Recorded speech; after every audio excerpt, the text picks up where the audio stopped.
if you actually concentrate the resources, and really are thoughtful about making the pieces all work together, then you get more than the sum of the parts, and that's what this would be your key grant idea.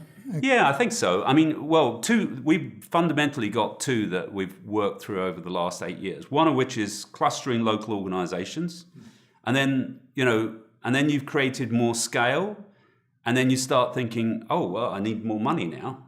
So where am I going to get more resources? So the logical thing is you start to actually cluster donors. So we had. So initially, it started where we had a client that was passionate about neglected tropical diseases around Africa. And we realized that there was just this massive opportunity with something called mass drug administration. The drugs are all free. It was like we did the whole of Rwanda and Burundi of 2 treatments a year for every child in Rwanda and Burundi for 27 cents per person. Okay, so it's phenomenal. But, the possibility was, wow. Okay, and we saw one of the diseases, schistosomiasis, which is bilharzia, come down from 80% of the total population down to less than 10 in 4 years. And you think, well, this is phenomenal.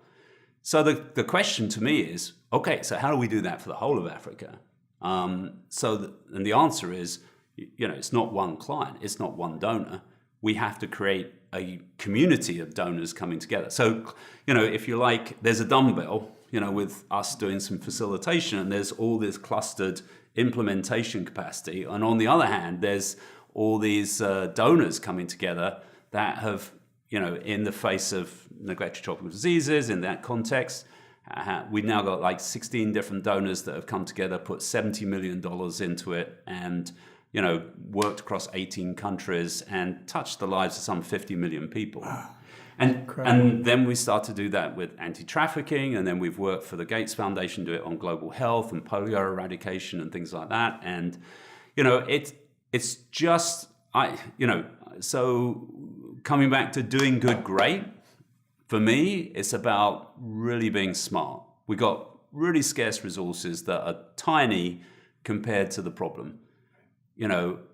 It's our responsibility under God that we do not waste a single cent of that. And we make it work as hard as we can. Really being stewards of what we've been given. Yeah. So that's what we're about.